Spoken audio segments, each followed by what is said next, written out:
오늘 하나님 말씀은 로마서 12장 2절입니다. 로마서 12장 2절 말씀을 제가 받들어 읽어드리겠습니다. 너희는 이 세상과 일치하지 말고 너희 마음을 새롭게 함으로써 변화를 받아 하나님의 선하시고 기뻐하시고 온전하신 뜻이 무엇인지 입증하도록 하라. 잠깐 말씀을 위해서 기도드리겠습니다.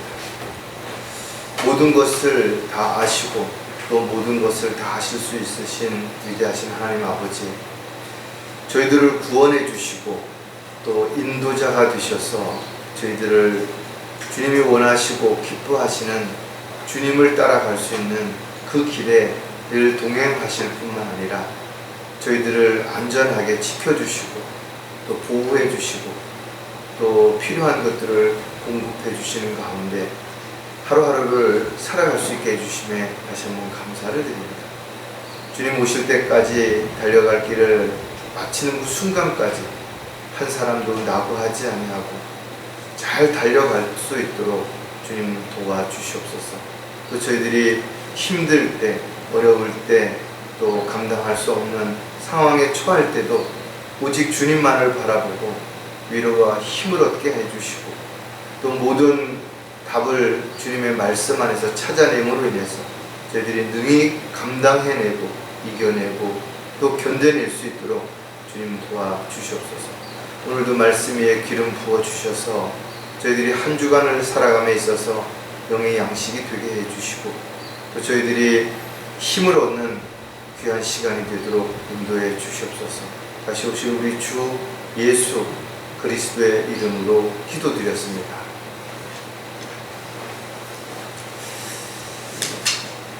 집을 늘 쓸고 닦고 청소를 하지만 그런데도 매일 청소를 하다 보면 또 지저분한 것을 발견할 때가 있죠. 또 어느 정도 일정 시간이 지나게 되면 대청소를 해야 되겠다 이런 마음이 들기도 하고 그래서 창고를 정리하고 또 옷들도 정리를 하고 또 분리하고 버리고 이런 일들을 우리가 하면서 살아갑니다. 솔로몬은 삶의 모든 문제가 바로 마음에서부터 비롯된다 그랬어요. 사실 많은 사람들이 외적인 어떤 것들이 문제가 된다고 생각을 하지만 더 큰 문제는 늘 자기 마음에서부터 시작이 된다는 거죠. 그래서 마음먹기에 따라서 행복하다고 느낄 수도 있고 불행하다고 느낄 수도 있는 것입니다. 또 마음먹기에 따라서 조급해질 수도 있고 여유로워질 수도 있다는 것. 사람이 태어나서 죽는 날까지 참으로 다양한 일들이 일어나고 또 다양한 사람들을 만나게 되는 것입니다. 어떤 것들은 자기 마음대로 전혀 할 수가 없는 것들이 있는가 하면 또 어떤 것들은 노력하면 뭔가 달라지고 새로워지고 변화될 수 있는 것들도 얼마든지 있는 것이고 하지만 분명한 것은 인간의 생사화복을 주관하시는 분은 하나님이시다. 특히 구원받은 그리스도인들에게 있어서 우연한 것은 아무것도 없는 것이고 하나님께서는 이미 말씀을 통해서 우리가 어떻게 살아야 하는지도 가르쳐 주셨고 또 우리가 무엇을 해야 될지 하지 말아야 될지 누구를 만나야 될지 만나지 말아야 될지 어디를 가야 될지 가지 말아야 될지에 대한 다양한 부분들도 성경에 자세하게 기록을 하고 있다는 거죠. 따라서 자신이 어디에서 무엇을 하며 어떻게 살든 우리는 잘 모를 수 있어요. 서로에 대해서 우리가 겉으로 드러나는 것만 가지고 쉽게 판단하고 평가할 수도 있을 것입니다. 그러나 하나님께서는 모든 걸 다 아시는 것이 우리의 앉고 일어서는 걸 아시고 우리의 계획을 아시고 우리의 생각을 다 알고 계시는 것이죠. 겉으로 보여지는 어떤 몸의 변화들 이런 것들만이 우리에게 새로운 변화를 가져오는 게 아닌 것입니다. 물론 어떤 사람들은 화장을 하기도 하고 옷을 새롭게 입기도 하고 여러 가지 헤어스타일을 바꾸면서 새로운 변화를 가져오려고 애쓰지만 그렇다고 해서 마음이 새롭게 되지는 않는다라는 거예요.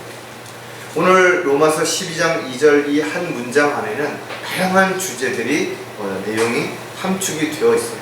그 중에서 오늘은 마음에다가 초점을 맞춰서 한 번쯤 생각을 해보려고 합니다. 오늘 설교 제목이 그래서 날마다 마음을 새롭게 하라, 이런 제목을 가지고 한번 깊이 생각을 해보려고 합니다. 우리 마음은 옛날이나 지금이나 별로 달라진 게 없어요. 몸은 늙고 병들고 많은 문제와 어려움이 직면해 있는데도 불구하고 마음은 여전히 젊었을 때, 한창 뭔가 잘했을 때 그런 생각에 머무를 때가 많이 있다라는 거죠. 그래서 실질적으로는 우리의 마음도 몸도 모두 변화가 된 것입니다. 또 변화될 수밖에 없는 상황에 처해 있는 것입니다.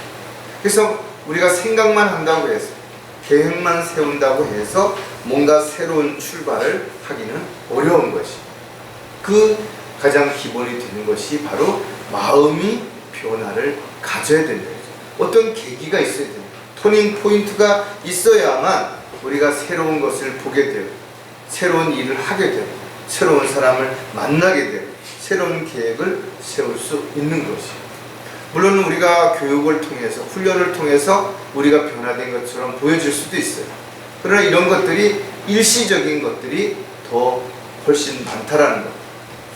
따라서 우리가 내 변화가 있고 우리의 삶의 변화가 있으려면 우리가 근본적인 것들이 바뀌어져야 되는데, 이런 모든 것들이 쉽게 바뀌어지지 않는 것이에요. 그래서 우리가 3살적 버릇이 80까지 간다라고 하는 것처럼 쉽게 자신의 습관이라든지 버릇 같은 것들이 고쳐지지가 않습니다. 더더욱 우리는 아담의 옛 성품, 타락한 성품을 가지고 있기 때문에 언제든지 기회가 주어지면 이런 것들이 바깥으로 드러나서 육신적이고 세상적인 그런 모습으로 살아가는, 참으로 수치와 부끄러움을 당하는 계기가 될 수도 있게 되기 때문에 그렇습니다. 따라서 저와 여러분이 날마다 마음을 새롭게 해야 우리가 주님이 원하시고 기뻐하시는, 또 주님을 위해서, 주님의 영광을 위해서 살아갈 수가 있기 때문에 우리는 세상도, 세상에 있는 것들도 사랑하지 말아야 될 뿐만 아니라 오늘 본문에 나와 있는 것처럼 이 세상과 일치하지 말고 오히려 세상과 분리되고 구별되고 성별된 삶을 통해서 우리의 새로운 변화의 삶이 아름다운 간증으로 또 본이 되는 모습 가운데서 열매를 맺어야 될 것입니다. 따라서 신앙생활에 있어서 내적인 변화가 없이 겉모습만 바뀌어지면 종교생활이 되는 것입니다. 흉내를 내는, 또 가식적이고 형식적인 그런 모습이 되기 때문에 그렇더라고요. 저와 여러분은 예수 그리스도를 만난 이후에 무언가 얻기 위해서 뭘 하려고 하는 사람이 아니라 이미 얻었기 때문에 무엇인가를 하려고 하는 사람이다. 그래서 종교인과 신앙인의 차이가 바로 여기에 있는 것이죠. 우리는 더 많은 물질을 얻기 위해서 헌금을 내는 게 아니라는 거죠. 더 좋은 데를 가기 위해서 뭔가 열심을 내는 게 아니라는 거죠. 이미 우리는 하나님으로부터 구원을 받았고 영원한 생명인 영생을 소유했으며 부활의 소망을 가지고 주님이 다시 오셨을 때 놀라운 그런 것들을 경험할 수 있는 모든 것들이 이미 약속으로 주어진 것입니다. 그래서 우리는 그런 약속을 받았기 때문에 이 세상을 사는 동안 어떻게 하면 주님을 기쁘시게 해드릴까? 어떻게 하면 주님 맡겨주신 일들을 잘할까? 어떻게 하면 주님 앞에 섰을 때 부끄러움과 수치를 당하지 않을 것인가? 이런 부분들을 생각하면서 우리가 신앙생활을 해가기 때문에 세상 사람들하고 다르게 주님의 말씀에 순종할 수 있고 또 주님 맡겨주신 일을 위해서 종이요 일꾼이라고 스스로 우리가 자신을 낮추고 주님을 위해서 헌신된 삶을 살아갈 수 있다는 거죠. 하나님의 약속을 확신한다면 하나님께서는 성령을 통해서 우리를 인도해 주실 뿐만 아니라 눈과 같이 보호해 주실 것이고 필요한 모든 것들을 공급해 주실 것이죠.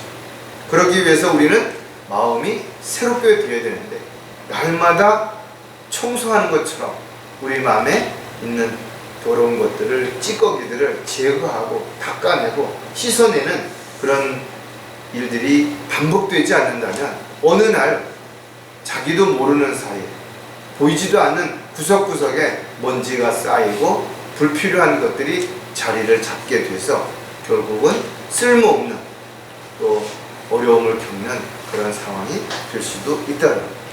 자, 날마다 마음을 새롭게 하려면 세 가지를 하나씩 살펴볼 텐데, 첫 번째가 뭐냐 하면 반드시 주님을 만나야 한다는 거죠. 우리는 십자가에서 주님을 만나서 구원받고 하나님 자녀가 된 것이에요. 그래서 지금은 하나님의 종으로, 일꾼으로, 도구로, 또 자녀로서, 그리스도의 군사로서 살아가고 있다면 우리는 매일매일 주님을 만나야 되는 거죠. 그러기 위해서는 우리는 주님과의 교제가 필요한 것이고, 그 교제는 바로 기도를 통해서 이루어져야 된다. 하지만 세상에도 잘나고 똑똑하고 능력 있는 많은 사람들이 있죠. 권력과 부와 명예를 가지고 있는 사람들도 있어요. 하지만 그들 누구도 선을 행하지만 죄를 짓지 않는 사람은 단 한 사람도 없고, 또 죄를 지었다면 그들 누구든 어떻게 살았든 지옥을 피할 수 있는 사람 역시 한 사람도 없다라는 거예요. 따라서 정도의 차이는 있지만 모두 죄인이고 거짓말쟁이일 뿐이라. 요즘 정치인들이 서로 자기는 깨끗하고 남을 탓하고 비난하고 욕하고 그러잖아요. 그러나 사실을 따지고 보면 도끼인 객끼이라는 거예요. 인간적인 또 세상적인 기준으로 보면 엄청나게 많은 차이가 나는 것처럼 느껴질 수 있죠. 10만원 뇌물을 받은 사람과 1000만원 뇌물을 받은 사람은 엄청나게 차이가 나는 것 같지만 실질적으로 넓은 의미에서 보면 그냥 뇌물을 받은 주인에 불과한 것입니다. 따라서 주님을 만나지 못한 사람은 누구나 진리 안에 있지 못하기 때문에 거짓말을 할 수밖에 없다는 거예요. 또 죽음에 대한 확신을 가지고 영생을 받은 사실이 없기 때문에 늘 두려움 가운데 살아갈 수밖에 없는 것이죠. 하지만 이런 세상적인 죄인들이 주님을 만나면 변화가 시작이 되는 것이죠. 가치관이 달라지는 것이죠. 삶의 목표가 바뀌어지는 것이죠. 내가 먼저가 아니라 하나님께서 먼저 내 안에서 역사하시기 때문에 내 내면적인 변화가 일어나고 그것이 바깥으로 행위를 통해서 열매로 드러나게 되는 것이 바로 구원받은 사람들에게서 나타나는 향교 성령의 열매가 되는 것이죠. 삶의 목적을 찾기 위해서 내가 주체가 되는 게 아니라 나를 창조하신 하나님이 주체가 되는 것이죠. 왜냐하면 하나님께서 나를 만드실 때, 저와 여러분을 만드실 때 분명한 목적을 가지고 이렇게 만드셨기 때문에 그렇다라는 거예요. 그래서 우리는 모두 하나님의 작품인 것이고, 그리고 선한 일들을 위해서 하나님께서 창조하셨다는 거예요. 따라서 주님을 만나지 못한 세상 사람들은 그가 아무리 대단하든 잘났든 능력이 있든 성공했든 그들은 여전히 그 마음은 새롭게 되지 않은 상태에서 자신이 가지고 있는 지식, 경험, 능력 이런 것들을 가지고 뭔가를 계획하고 실행하고 살아가다가 결국은 헛된 삶을 망치게 되는 결과를 가져올 수밖에 없다는 거죠. 자, 반드시 주님을 만나야 하는 이유를 우리가 또 생각해 볼 텐데, 거듭날 수 있기 때문이다. 이 단어가 사실은 세상 사람들에게 생소하죠. 물론 요즘 정치인이라든지 학자라든지 이런 사람들이 교육이 거듭나야 된다, 정치가 거듭나야 된다, 스포츠 하는 사람이 거듭나야 된다, 이 단어를 쓰기도 하지만 그들은 진정한 거듭남의 의미를 알지 못한 채 그렇게 쓰는 것입니다. 거듭남이라고 하는 것은 세상 사람들의 기준이 아니라 아담 이후에 태어난 모든 사람들이 영이 죽어있기 때문에 그 영이 다시 살아나야 되는, 이것을 거듭남이라고 성경은 표현하는 것이죠. 왜? 영이 죽어있는 상태에서는 영적인 것을 알지도 못하고 보지도 못하고 할 수도 없기 때문에, 이해할 수도 없기 때문에 그런 것이죠. 또 영적으로 죽어있는 사람은 영적인 눈이 감겨져 있고 귀가 닫혀져 있기 때문에 아무것도 알 수가 없죠. 이런 사람들에게 필요한 것이 뭐냐 하면 다시 태어나는 것입니다. 그래서 저와 여러분은 예수 그리스도를 믿음으로 인해서 영원한 지옥으로부터 혼이 구원받았을 뿐만 아니라 바로 영이 거듭나게 된 것입니다.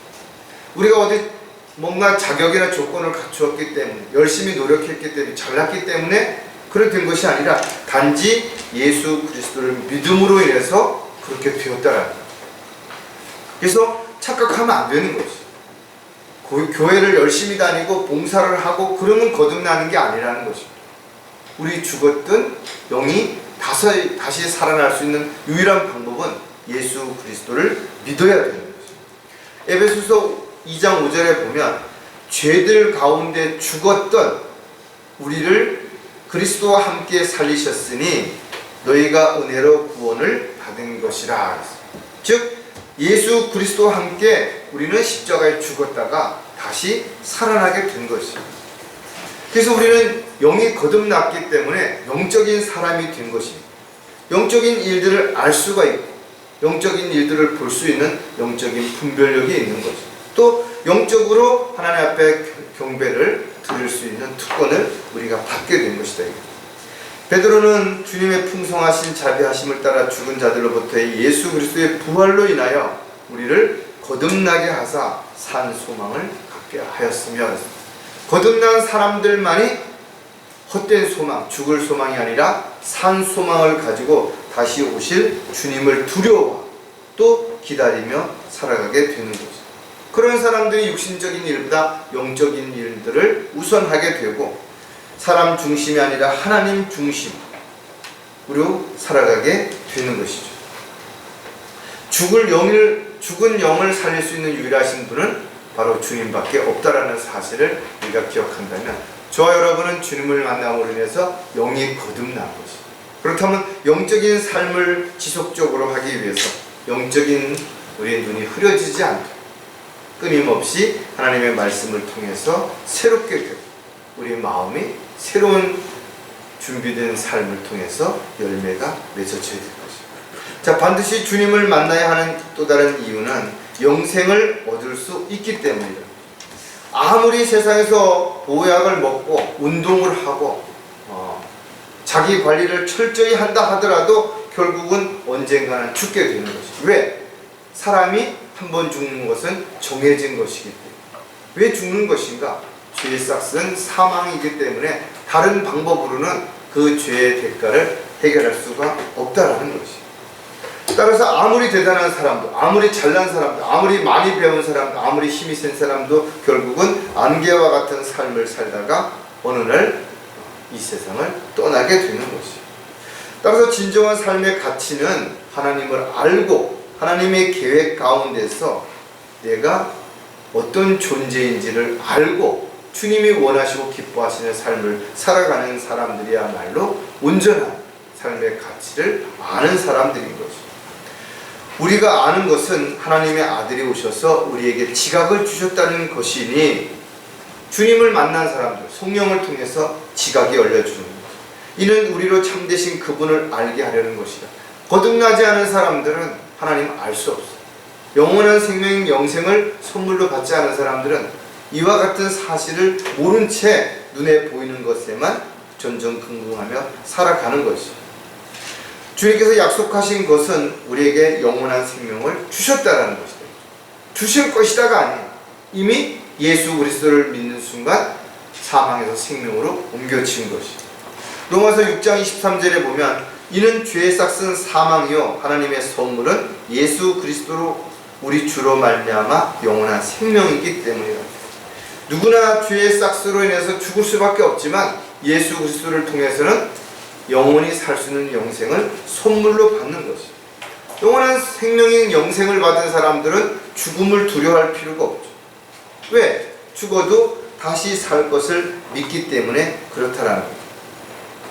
따라서 세상 사람들은 뭔가 이 세상에서 대단한 것들을 계획하고 그것을 준비하고 실행하면서 희열을 느끼고 만족을 느끼고 보람을 느낄 수 있을지는 모르겠지만 결국은 언젠가는 이 모든 것들은 다 사라지게 된다는 거죠.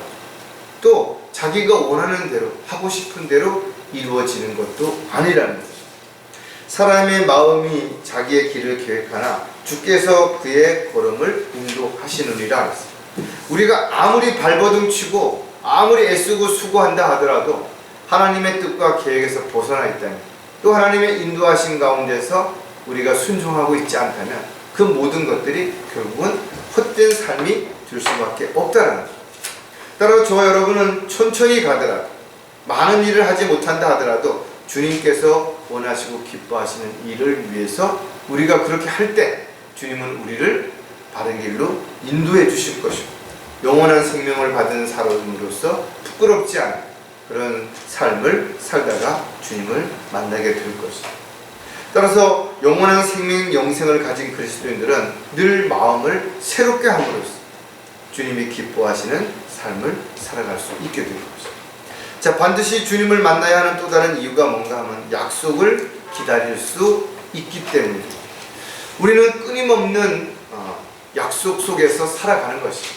오늘 약속을 하고 내일 지키고 못 지키면 또 연기하고 또 다시 약속을 하고, 이런 일들이 반복적으로 이루어진다는 거죠. 하지만 우리가 예수님을 만난 이후에 주님이 우리에게 주신 약속은 절대 변함이 없다라는 거예요. 반드시 이루어지는 것이죠. 그래서 하늘의 소망을 가지고 주께 소망을 두고 살아가는 사람들은 불안해하거나 두려워하지 않습니다. 저와 여러분은 죽음을 두려워하지 않는 가장 큰 이유가 뭐냐면 부활의 소망이 있기 때문에 그렇대요. 형제들아, 잠든 자들에 관하여 너희가 모르게 되는 것을 원치 아니하노니 이는 너희가 소망이 없는 다른 사람들과 같이 슬퍼하지 않게 하려는 것이다. 우리가 장례식장에 갔을 때 슬퍼하지 않잖아요. 왜?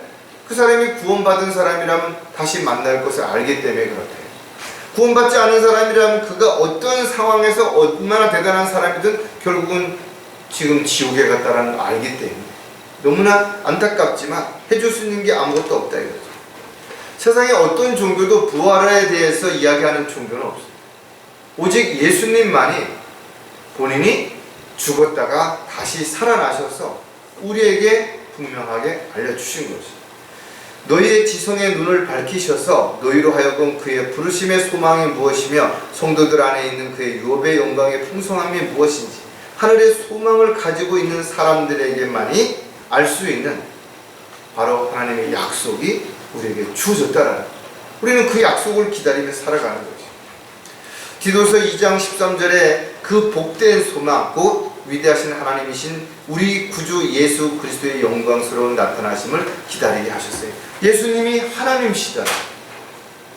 그 예수님이 인간의 모습으로 오셔서 우리의 죄값을 대신해서 십자가에 죽으셨을 뿐만 아니라 이제 그 하나님께서 이 땅에 다시 심판주로 오시게 될 것이라는 거죠. 따라서 주님을 기다리고 있는 사람들 가운데 이미 죄를 용서받고 하나님의 자녀가 된 사람은 감사함으로 기쁨으로 주님을 맞이하겠지만, 주님을 만나지 못했던 사람들은 어떻게 심판주로 오시는 주님을 얼마나 두려우면 산들이 무너져서 내 얼굴을 가리라고 그렇게 말할 수 있겠냐라는 것이죠. 우리의 소망이나 기쁨이나 자랑의 멸관이 무엇이냐? 그가 오실 때 우리 주 예수 그리스도의 임재 앞에 있을 너희가 아니겠느냐? 주님 오셨을 때 신부로서 신랑이신 주님을 만나서 밀월 여행을 1000년 동안 떠나는 저와 여러분 어린 양의 혼인식을 생각한다면 우리의 약속이 얼마나 대단한 것이지, 그 약속을 기다리는 우리가 얼마나 대단한 존재인지를 우리가 다시 한번 생각할 수 있을 것이에요. 또 성경은 주님이 정결하신 것처럼 자신을 정결하게 해야 된다는 거죠. 그래서 우리는 마음을 늘 정결하게 깨끗하게 말씀의 물로 씻어내서 매일 주님을 만남으로 인해서 우리의 마음이 새롭게 되는 거죠. 더러운 것들이 찌꺼기가 우리로 하여금 헛된 것에 마음을 뺏기지 않도록 그렇게 우리가 정신을 차리고 깨어 있어야 될 것이에요. 자, 날마다 마음을 새롭게 하려면 두 번째, 반드시 말씀을 알아야 한다는 거죠.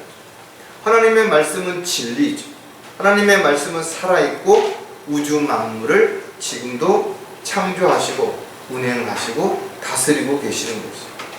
따라서 성경은 하나님의 모든 계획과 뜻이 뜻에 대한 약속을 기록하고 있다. 그래서 구약, 신약 모두 다 약속을 의미하는 거죠.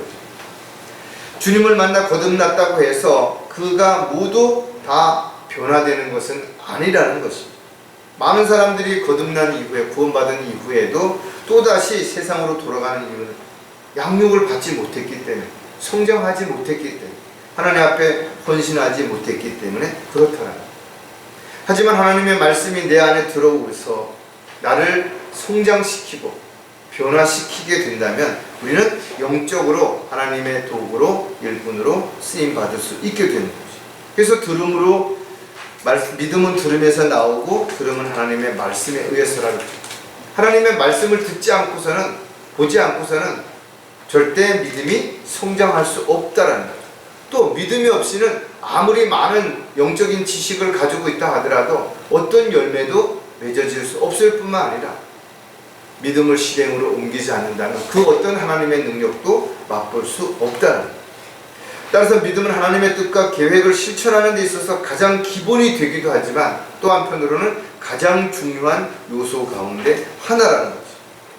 따라서 구원받은 그리스도인들이 말씀을 근거로 해서 뭔가를 하지 않는다면 하나님과는 무관하시다. 또 하나님의 약속대로 믿고 실행하지 않는다면 그의 믿음은 모두 헛된 믿음이라는 거죠. 그래서 내적인 변화가 없이 하나님의 말씀이 기준이 되지 않은 상태에서 열정을 가지고 뭔가 하려고 하는 모든 것들이 결국은 종교 생활이 될 수밖에 없습니다.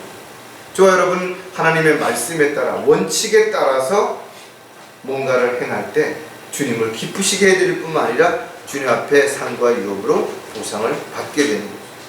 그래서 저와 여러분이 무엇을 보고 판단하고 결정하고 실행하는 데 있어서 잣대가 무엇이냐, 기준이 바로 하나님의 말씀이 되어야 된다. 또 모든 것을 최종적으로 결론을 지을 때 무엇이 기준이 되는 것인가, 하나님의 말씀이 최종 권위가 된다는 거예요. 그래서 저와 여러분이 하나님의 말씀이 아닌 하나님의 말씀을 떠나서 행하는 모든 것들은 결국은 육신적이고 세상적인 세상에서 뭔가를 얻을 수 있을지 모르지만 주님 앞에 섰을 때 상과 유업으로 보상받는 것은 아무것도 없는 것입니다. 따라서 하나님의 말씀을 공부하지 않고는 절대로 우리의 마음이 새롭게 될 수가 없다는 거죠. 그렇다면 우리가 날마다 마음을 새롭게 하기 위해서는 반드시 날마다 하나님의 말씀을 가까이 해야 되는 거죠. 자, 반드시 말씀을 알아야 하는 또 몇 가지 이유를 우리가 하나씩 생각해 보면 약함을 인정할 수 있기 때문입니다. 대부분의 사람들이 자기가 대단하다고 생각해요. 잘할 수 있다고 생각하고 얼마든지 이룰 수 있다라고 착각한다. 특히 옛성품이 더욱 강하게 나타나는 육신적인 사람, 세상적인 사람들은 결국은 그래서 자신을 높이고 자랑하고 인정받으려고 하는 것입니다. 따라서 성경적인 가장 근본적인 변화 가운데 하나는 뭐냐면 내 자신이 어떤 존재인가를 아는 것입니다. 대단한 줄 알았는데 하나님의 말씀에 비춰보니까 참으로 먼지만도 못하다라는 걸 인정하는 것이죠. 우리가 살고 있는 이 지구 대단히 크죠. 저와 여러분이 살면서 이 지구에 얼마나 여행을 가고 얼마나 보겠어요. 전 세계에 수백 개의 국가가 있는데 거기에 여행을 가본 국가가 손가락에 꼽을 정도밖에 더 되겠어요? 아니, 그렇게 넓게까지 볼 필요 없어요. 우리나라에 도가 이렇게 여러 개 있고 시군들이 있는데 한 번이라도 가본 시군들이 몇 개나 되는 것인가요? 사실 얼마 안 되는데 많은 사람들은 마치 자기가 다 해본 것처럼, 다 아는 것처럼 착각한다. 따라서 우리가 교만해지지 않고 또 겸손해지려면 반드시 주님을 알아야 되고 주님의 말씀을 통해서 하나님이 얼마나 위대하신 분이신지, 하나님께서 하신 일들이 얼마나 대단한 일인지를 우리가 알 때 스스로 겸손해지고 스스로 자기 자신이 참 보잘것없다라는 걸 인정할 때 온전히 주님을 신뢰하게 되고 주님만을 믿게 되는 거죠.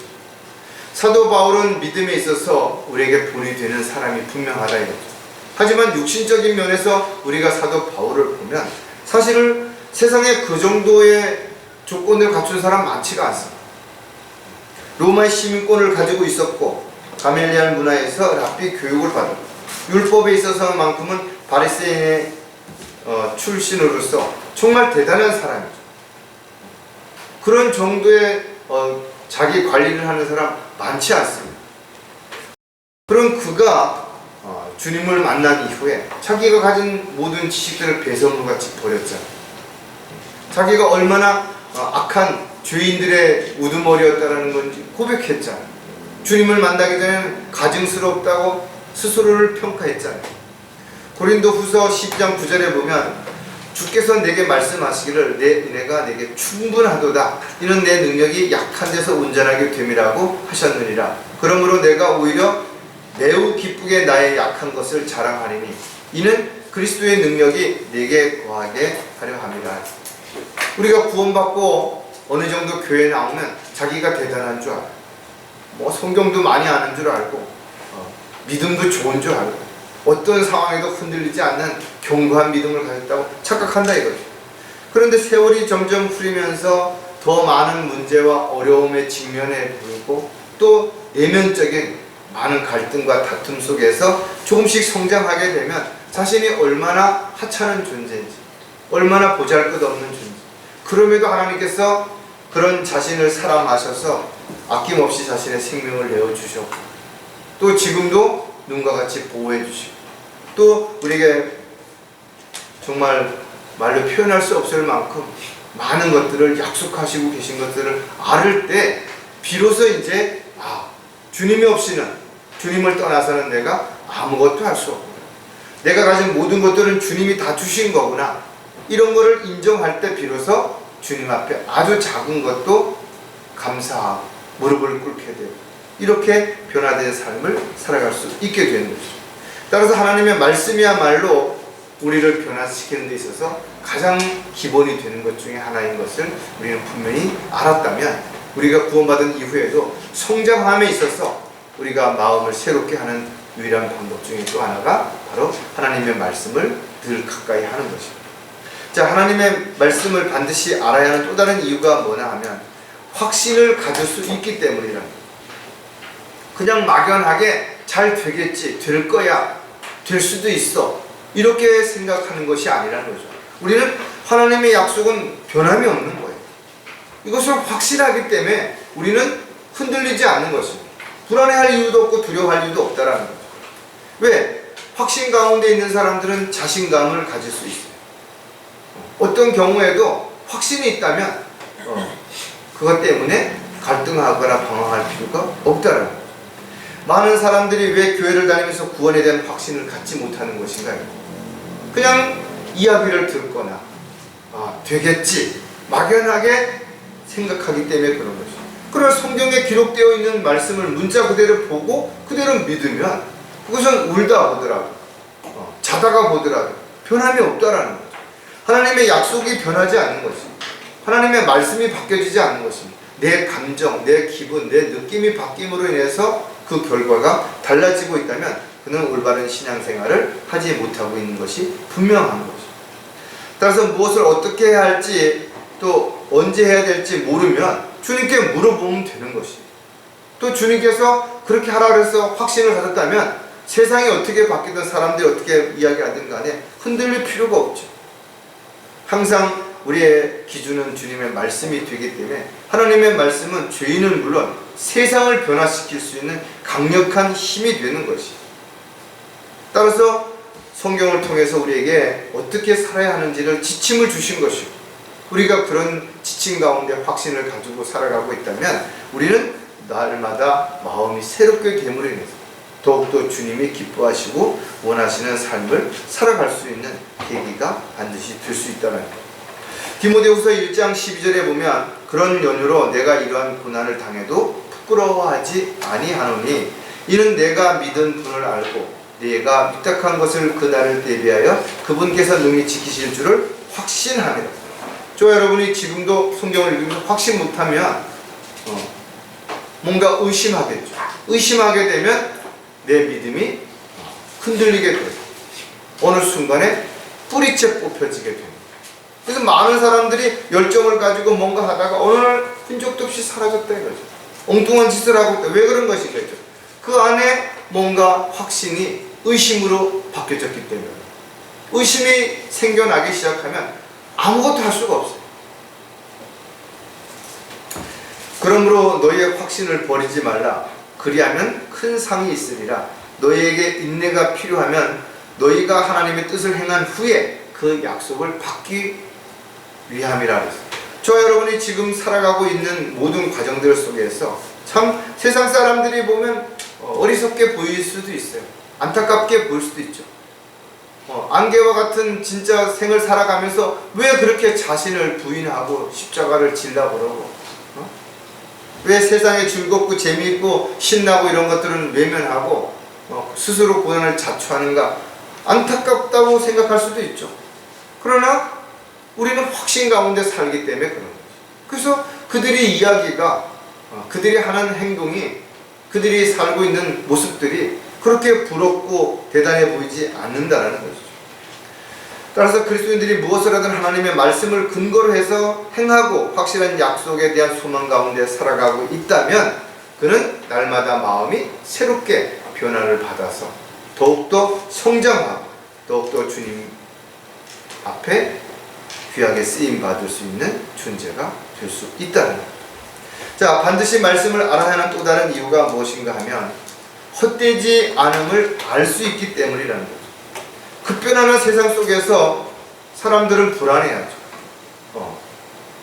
사람들의 가치관이 하루아침에 바뀌어져요. 어느 날 보니 유행이 또 바뀌어지는 겁니다. 사람들의 생각이 달라졌어요. 추구하는 게 달라지는 이런 생활 속에서 사람들은 뭘 어떻게 해야 될지 답답하죠. 안타깝죠.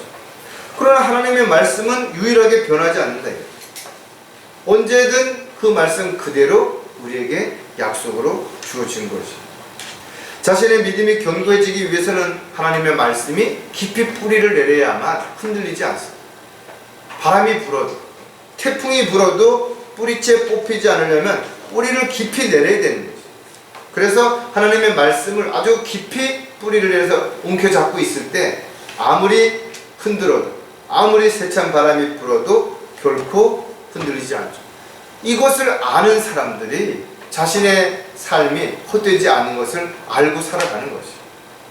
고린도전서 15장 58절에 그러므로 나의 사랑하는 형제들아 견고하라, 흔들리지 말라, 항상 주의 일을 넘치게 하라. 이는 너희의 수고가 주 안에서 헛되지 않은 줄을 다른 사람이 아는 게 아니라 너희가 알미라 그랬습니다. 그래서 에레미야 선지자도 이스라엘 백성들에게 말하기를 너희 가증한 것들을 버리면 내가 흔들리지 아니하리라. 우리의 마음의 불안함, 의심, 두려움 이런 것들이 우리의 믿음을 흔들리게 만들잖아요. 겉으로는 하나님을 사랑한다라고 말하면서 가증스럽게도 속으로는 자신의 유익을 위해서 살아가는 이런 사람들이 그런 걸 버리지 않는 한 언제든 흔들릴 수 있는 것입니다. 언제든 세상 유혹에 넘어가거나 미혹에 빠져서 송두리째 넘어가는 경우가 얼마든지 있대요.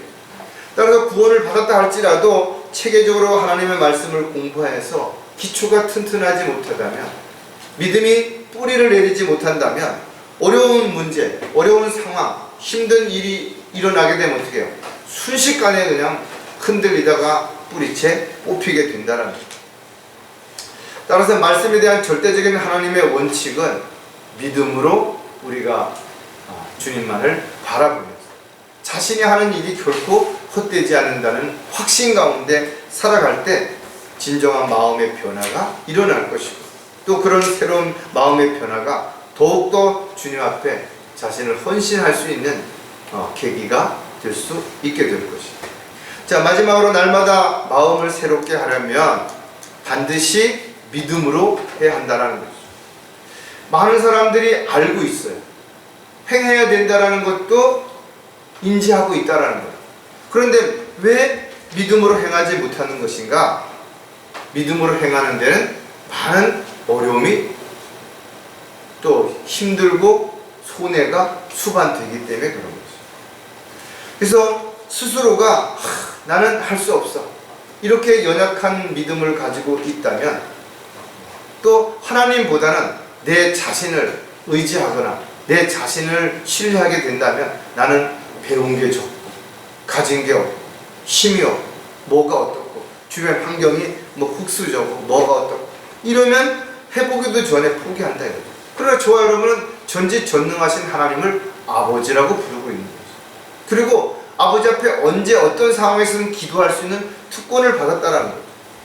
그래서 내가 아니라 하나님으로부터 모든 것들은 시작이 되는 것이 어떻게 하면 내가 믿고 행하기만 하면 하나님께서 믿으라고 했다면 또 믿고 행하라고 했다면 우리는 그걸 의심 없이 그렇게 해야 된다 이거죠. 그럴 때 우리가 불가능한 일이 가능해지는 것이 말도 안 되는 일이 말이 되게 된다는 거죠. 사람의 힘으로는 변화되지 못한다는 한계를 우리가 인식할 때 난 할 수 없죠. 그럴 때 할 수 없다고 포기하는 것이 아니라 나를 통해서 할 수 있으신 주님 앞에 내가 무릎을 꿇는 것이 이것이 진정한 그리스도인이 믿음으로 행할 때 놀라운 역사를 맛보게 되는 결과를 가져오게 되는 거죠.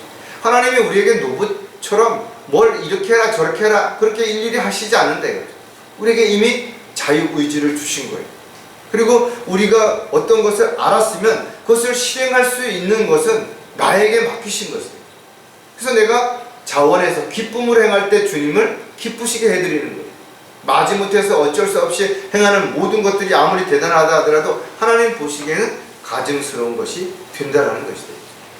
따라서 그리스도인들은 변화를 받아 주님을 기쁘시게 해드리는 삶을 살아야 되는 것이다. 그러기 위해서 오늘 본문에 보니까 선하시고 기뻐하시고 온전한 뜻이 무엇인지 입증하라는 겁니다. 어떻게 입증하냐 이거죠. 그 믿음을 실행으로 옮기면서 입증을 해야 되는 거죠. 또 믿음이 없이는 하나님을 기쁘시게 할 수 없다고 그랬죠. 믿음으로 하지 않는 것은 그것이 무엇이든 간에 하나님을 기쁘시게 해드릴 수 없다라는 것을 우리가 알았다면 이제는 성경에서 무엇을 해야 되는지를 우리에게 지시한다면 우리는 그 말씀에 순종하는 거예요. 그것을 할 수 있는 능력이 있든 없든 잘하든 못하든 그게 중요한 것이 아니라 주님께서 나에게 무엇인가를 명령했으면 일단 순종하는 것이다. 그리고 그 다음에 순종했으면 내가 그 일을 감당하기 위해서 필요한 것들이 분명 있죠. 지혜가 필요하든 지식이 필요하든 힘이 필요하든 시간이 필요하든 물질이 필요하든 건강이 필요하든 그 필요한 것들을 주님께 구하라는 것입니다. 그럼 주님이 해결해 주시겠다라는 거예요. 주님이 종에게 일을 시켜놓고 그 일을 감당할 수 있는 능력도 지식도 시간도 물질도 아무것도 안 주고 그 일을 하라고 했을 때 누가 할 수 있겠냐. 주인은 종에게 모든 것을 아낌없이 주시고 그리고 그 일을 감당하라고 하실 때 우리는 순종하면 된다라는 거예요. 자, 반드시 믿음으로 해야 하는 여러 가지 이유가 있지만 또 몇 가지만 생각해 보면 사랑을 실천할 수 있기 때문이라는 거죠. 사랑하는 것은 지식으로 할 수 있는 게 아니에요. 내가 저 사람 사랑해야지. 아, 저 사람을 사랑하면 내가 이렇게 되겠지. 이런다고 사랑해지는 거 아니라는 거죠. 머리로는 뭔가 될 것 같은데 안 되는 거예요. 아무리 노력해도 상대방이 마음이 움직이지 않는다면 그 사랑을 얻을 수 없다 이거죠. 그래서 사랑은 마음속 깊숙한 곳에서 물을 길어내는 것과 같은 거죠. 그냥 길어낼 수 없다 이거죠. 그 내면 깊숙이 있는 물을 걸어내려면 상대방의 마음이 움직이게 해서 스스로 그 물이 위로 올라오게 해야 되는 거죠. 따라서 누구든지 사랑을 하게 되면 뭔가 바뀌어지죠. 행동이 바뀌어지고 말이 바뀌어지고 생각하는 게 바뀌어지고 왜? 사랑하는 사람을 위해서 또 사랑하는 사람이 좋아하기 때문에 어떠한 희생을 감수하더라도 힘들거나 슬프거나 손해를 본다고 생각하지 않기 때문에 그래서 따뜻해지고 배려해주고 온화해주고 여유로워지고 모든 것을 감사할 수 있게 된다라는 거예요. 마가복음 12장 30절에 보면 그러므로 너는 내 마음을 다하고 혼을 다하고 생각을 다하고 힘을 다하여 주 너희 하나님을 사랑하라. 이것이 첫째 계명이라. 이웃을 사랑하는 게 둘째 계명이라면 하나님을 사랑하는 게 먼저 돼야 됩니다. 사실은 이렇게 마음을 다하고 혼을 다하고 생각을 다하고 힘을 다한다는 것, 이게 누가 아무나 할 수 있는 게 아니죠. 그래서 이 사랑은 하나님으로부터 받지 않은 사람은 이 사랑 알 수도 없고 이 사랑을 행할 수도 없는 것이죠. 왜? 이 사랑은 죄인을 사랑하셔서 자신의 생명을 주신 사랑이기 때문에 그렇습니다. 아낌없이 생명을 내어주신 사랑인 것이죠. 따라서 저와 여러분은 이 사랑을 받았기 때문에 이 사랑을 실천해야 되는 것입니다. 내가 너희를 사랑한 것 같이 너희도 서로 사랑하라. 이 사랑하는 삶을 살아가는 것은 결코 아무나 할 수 있는 게 아니죠. 마음이 변화를 받아서 새롭게 된 사람들만이 이 사랑을 실천하면서 살아갈 수가 있기 때문에 그렇다는 겁니다. 마지막 때에는 더욱더 서로 사랑하라는 것이죠. 뜨겁게 사랑하라는 것입니다. 왜? 사랑이 식으면 견딜 수가 없기 때문에, 이겨낼 수가 없기 때문에, 기다릴 수가 없기 때문에 그렇다는 거죠. 따라서 저와 여러분이 믿음으로 우리가 주님 오실 때까지 맡겨주신 일들을 잘 감당하려면 이 사랑 안에서 사랑이 충만해야 되고 이 사랑을 실천하는 가운데 열매를 맺을 때 그 힘이 오히려 우리에게 더 나아갈 수 있는 근거가 될 수 있게 될 것입니다. 반드시 믿음으로 해야 되는 또 다른 이유가 선한 양심으로 살 수 있기 때문이에요. 비록 죽은 영을 가지고 살아가는 사람들도 양심마저 완전히 죽은 건 아니죠. 양심이 뭔가 죄로 인해서 마비되고 또 단단하게 돌처럼 굳었기 때문에 반응이 늦을 뿐이지 완전히 죽은 거 아니에요. 그래서 양날 가진 칼로 양심 깊숙이를 찌르면 반응이 일어나는 거예요. 그래서 우리는 아주 강력하게 심판에 대해서, 죄에 대해서, 지옥에 대해서 그렇게 말하지 않으면 죄인들이 그 마음이 너무 돌처럼 굳었기 때문에 변화가 없는 거예요.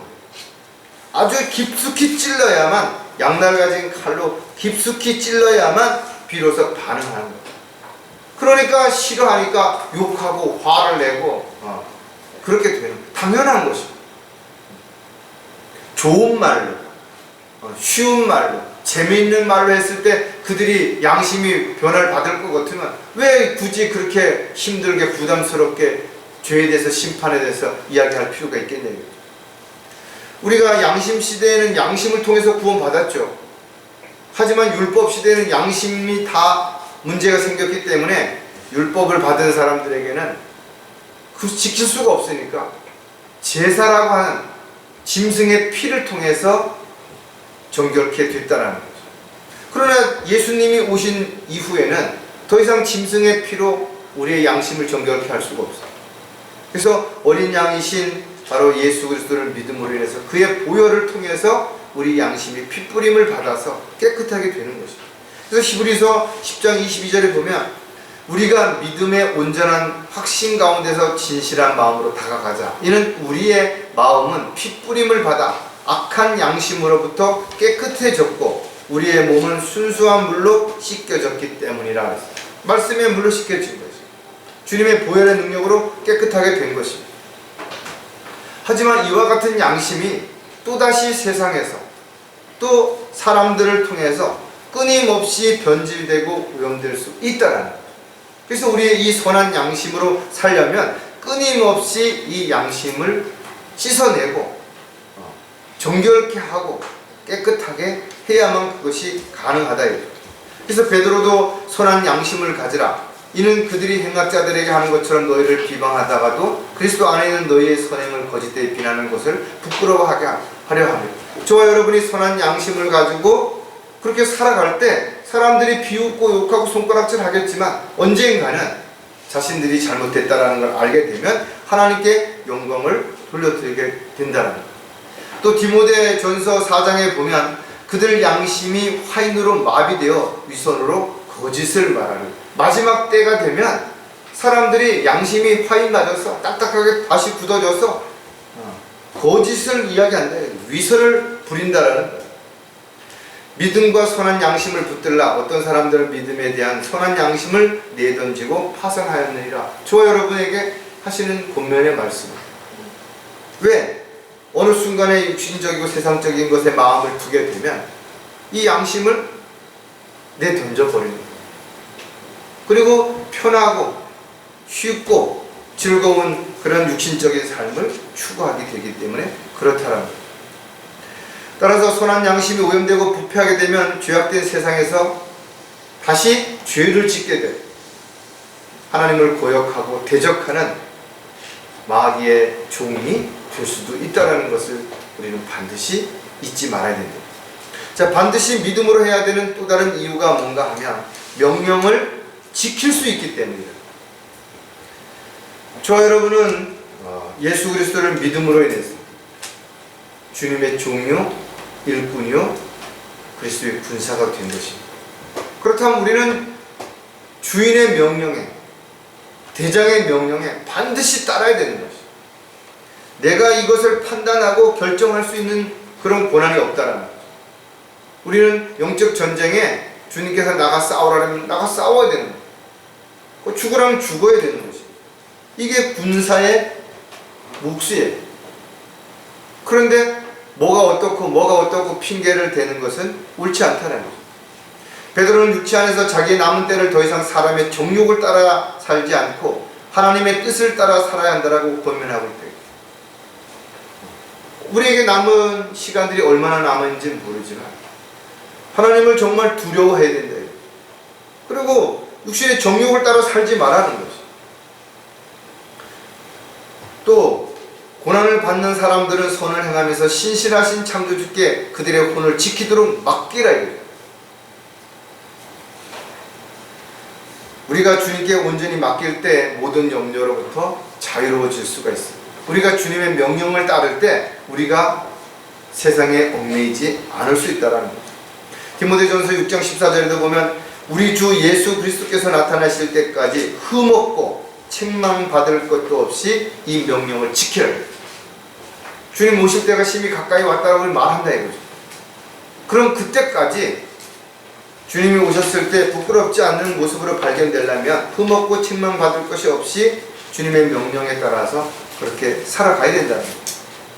성령님의 인도하심을 따라 살아간다는 것은 늘 말씀을 붙잡고 살아가는 것이죠.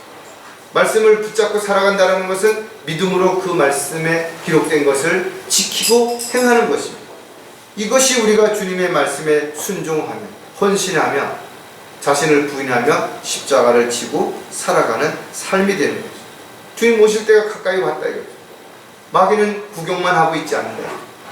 수단과 방법을 가리지 않고 넘어뜨리려고 할 것이고 세상은 점점 더 죄악으로 가득하게 되면 온갖 유행, 스포츠, 예술, 예능 이런 이름을 가지고 사람들을 갖다가 혼란스럽게 만들고 균형과 조화를 깨트리고 의심하게 만들고 불안하게 만들고 이래서 헛된 종교를 믿게 그렇게 만들어지고 세상도 세상의 종교도 사라지지만 하나님의 뜻을 행하는 자는 영원히 거하느니라. 우리의 주신 약속이다. 모든 것을 주님께 맡기고 주님의 뜻에 순종하면서 살아가는 삶이야말로 어떻게 보면 가장 구속된 삶인 것처럼 보이지만 또 가장 자유로운 삶인 것이죠. 왜? 주님의 도우심과 보호하심 아래 우리가 살아가고 있기 때문에 마귀의 공격과 세상의 유혹으로부터 자유로울 수 있게 되는 것이죠. 저와 여러분은 마음을 새롭게 해야 된다. 그것도 날마다 그렇게 해야 된다. 그러기 위해서는 우리가 무엇보다도 하나님 앞에서 늘 주님과의 관계가 지속적으로 이루어져야 되겠죠. 그리고 우리가 하나님의 말씀을 늘 가까이 하고 더 나아가서 주님이 우리에게 주신 약속을 믿고 살아간다면 우리가 마땅히 해야 할 일이 무엇인지를 우리가 믿음으로 실행함으로 인해서 아름다운 간증 또 열매 맺는 삶이 지속되기를 주님의 이름으로 부탁을 드리겠습니다. 기도하겠습니다. 하나님 아버지, 오늘도 말씀을 통해서 저희들의 내면을 다시 한번 돌아보고 또 점검하고 또 찌꺼기와 또 불필요한 것들을 제거하고 새롭게 할 수 있는 그런 계기가 될 수 있도록 인도해 주시옵소서. 저희들이 늘 어느 곳에 있든지 또 무엇을 하든지 감정이나 기분이나 느낌이 아니라 주님의 약속에 따라서 또 주님의 인도하심 가운데 주님의 명령에 순종함으로 인해서 오직 주님이 원하시고 기뻐하시는 그 일을 위한 도구요 일꾼으로 살아가다 주님 만날 수 있도록 역사해 주시옵소서. 한 주간 살아가는 데 있어서 위로가 되게 하시고 힘이 되게 하시고 또 소망 가운데 열심을 낼 때 그 약속에 대한 확신 가운데 힘을 낼 수 있도록 감사가 넘칠 수 있도록 주님 도와주시옵소서. 다시 오실 우리 주 예수 그리스도의 이름으로 기도드렸습니다.